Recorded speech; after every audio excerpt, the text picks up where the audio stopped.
What is up, guys? Welcome back to another Fallout video, and today I'm bringing you the top 5 weirdest modded weapons in Fallout 4.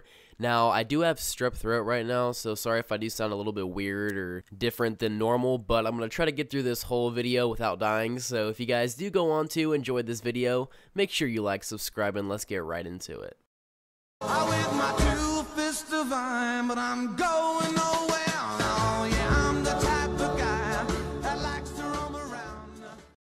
Never pay full price for games again, guys. Use the link in the description to get up to 90% off of all G2A games. Alright guys, so the first weapon we have is the Cap Gun mod by Delirious Sanity 0101, and basically this is just a legendary gun that shoots caps that are absolutely devastating and basically explode on impact.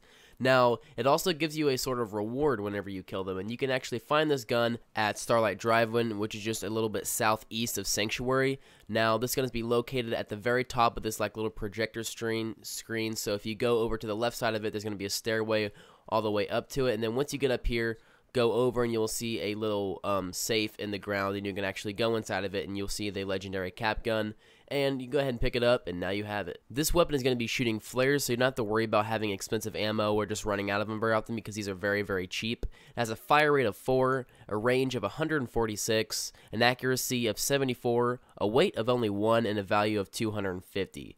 Now, I do want to mention that this weapon also has the ability for you to modify it at a weapons workbench, so if you do want to go ahead and modify it, you have the ability to do so. Now, in the gameplay right here, you can actually see how effective this weapon actually is against these ghouls. Now, basically what it does is it's kind of like a grenade launcher, except whenever it blows up, it just sprays caps everywhere, and whenever you shoot them, it basically is a one-shot kill guaranteed, like on them or in the radius around them, and if you get a little bit too far away, it will not kill them all the time, depending what level you are and things like that. I personally find this weapon super fun to use, and it has a really cool texture skin on it, and as you can see in the gameplay right here, it's very effective against raiders as well, and basically every enemy that I've kind of put up against it, and has a pretty good range too. And if you do want to do like the little ammo glitch at the castle where you kind of go into the armory and you can just keep walking out of that room and taking the green container, because there's actually flares inside of that, so you basically have an unlimited ammo source for this. And I have a video on it if you guys want to look at it. It's an unlimited XP glitch, and I'll have it in the description if you do want to check it out. But like I was saying before, the ammo for this gun is super cheap if you do want to go that route and just buy them from a vendor. Whenever you kill an enemy or you just shoot the gun and the bottle caps explode everywhere, you can pick them up, and it's going to be giving you from 14 bottle caps all the way up to 20 sometimes I've seen. It's rare, but you do get a ton of bottle caps from this, and it's kind of fun. You get a little reward for killing your enemies. This weapon is definitely a very weird and unique one, and definitely deserving to be on this list. Alright guys, the next weapon we have is the Experimental Eraser Weapon by American Weirdo. Now, this weapon looks sort of like an ordinary Institute pistol, but it has a little bit of a twist to it.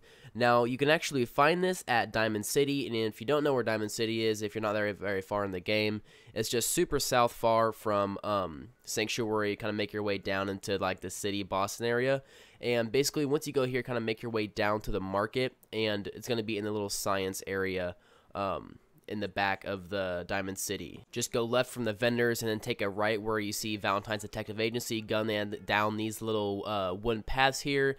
It's going to be on your right here, up here next to this little doctor right here. But go ahead and take a left, and this door here is going to lead you into that place. Once you are in here, you're going to actually just turn around. It's going to be on a little table right behind you. Now, it's going to be called the Experimental Eraser Pistol, but here's going to be the hard part, is actually finding ammo for it, because unlike other mods, this is, mod creator does not actually give you ammo for it, and you have to actually go out and find it. I'm going to be telling you guys how to do that because it was kind of hard for me to figure it out at first. But for right now, let's go ahead and take a look at the specs for this pistol, and they're actually really good. It does a damage of 1200, has a fire rate of 0, has a range of 71, an accuracy of 73, a weight of 3.9, and a value of 2,500 caps. Now, the reason it has a fire rate of 0 is because it's a single-shot pistol, and also I would like to mention that it's actually modifiable at any workbench if you do want to go ahead and modify it. Now, let's go ahead and talk about how you can actually get ammo for this pistol. The mod creator says that you can only find ammo for this pistol in the little green and red Institute ammo boxes, which are located around the Commonwealth and also inside the Institute. Now, since I don't know any specific locations where you can actually find these green and red boxes around the Commonwealth, I just went straight into the Institute, looked around the places where like they would have ammo, go into different robotic rooms and find them.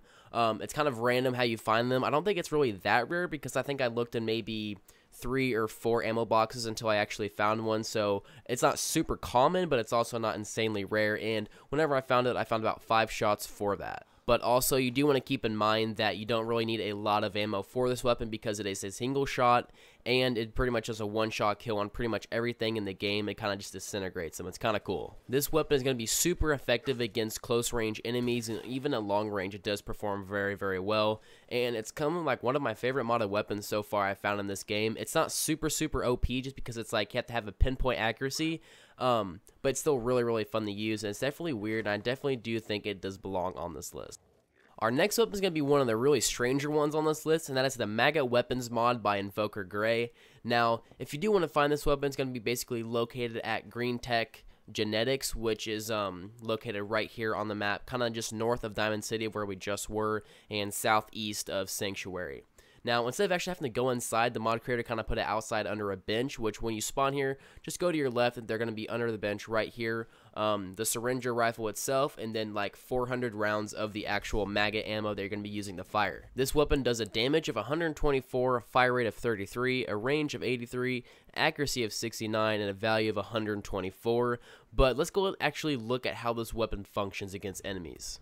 Now, I found that this weapon does function differently against different certain types of enemies, like right here. If you use it against ghouls, it doesn't really damage them on sight, but it kind of acts as a little monkey bomb from Call of Duty against zombies in a sort of way. They kind of get distracted and go after it and kind of don't really worry about you, which is really nice. If there's like a huge horde of them like there is here, they kind of forget about you and don't really worry about you, which does give you the ability to get away if you don't have much ammo, or pull out another really powerful weapon and just kind of blow them all away while they're distracted so they don't have time to rush you and attack you. Super mutants, on the other hand, are going to be showing you how actually powerful this weapon is going to be. As you can see, one shot by this Maggot Rifle against these guys is actually going to drop them. Even like the super mutant warlords only take 2 shots at max.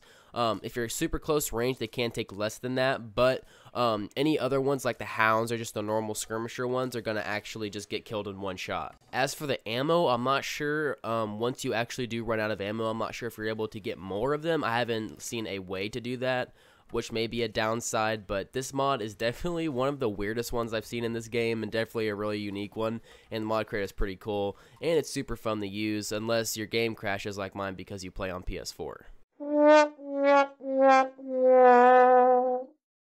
Okay, so the next modded weapon we have is the She Kabababob. Now, despite the name being a little unorthodox, it is made by Invoker Gray, which is actually a pretty common mod creator in the community for the PS4. And it can be located at the MedTech Research Facility, kind of north of Diamond City. Now, once you're in here, you kind of have to kind of clear all this place of enemies, but what we got to do is actually get access to the little room right here where the decontamination area is, because past that door is where actually the weapon's going to be. So to actually get access to that, just go to the room up here, go up the stairs, and then keep heading on up where I am right now. And I kind of want to give you a backstory on what you actually have to do for this. You're going to need an item called Jacob's Password, which you can either get by doing the quest with McCready, or you can just go to one of those cheat room mods and just get the password over there, which is what I did, which is way faster. And then go ahead and go over to this desk right here, and you can actually see the terminal where it says requires Jacob's Password. Go ahead and unlock it, and then go ahead and take the security thing off so you can actually get through there. Once you do deactivate the little lockdown sequence, you actually are going to get a little quest. You can like continue that if you want to, but we're actually going to go ahead and skip that for us just to go ahead and get the modded weapon. But now that you have got that, go ahead and just go down and go through the terminal, open that up so you can actually get through there. Once you go through there, there's going to be a little elevator at the end of the hall. Go down that, go into the sub-level of this place. It's going to be on the top floor, located right here to your left. It's going to be in this little caged room. You have to lockpick it, but it's only a novice lockpick, and it'll be right here under the shelf. Has a damage of 120, speed of fast, which is going to be nice. It's going to be a really fast melee weapon, but what makes this weapon really weird is sort of like a fire and ice combo. So it kind of fires the enemy with the flames, as you can see here, but once you do that, it also like kind of freezes them as well. As you guys can probably tell, it's modeled after the shish kebab, but just reskinned, but I think this is almost kind of like almost more cool than the shish kebab. It's definitely a really weird weapon, and it's super fun to use. Alright, so the final weapon we have is a Liver Action Icy by Invoker Gray again. Now, I guess he likes the icy weapons, I'm not sure. But basically, what this weapon is going to be located at Fort Strong. If you don't know where that is, it's located right here at the edge of the little peninsula, kind of close to the hangar. But by the Prid one. And basically what this weapon is basically a lever action rifle that also like freezes enemies. It's pretty cool. But it's going to be located right here. It's a little entrance next to the power armor at the very entrance of the base.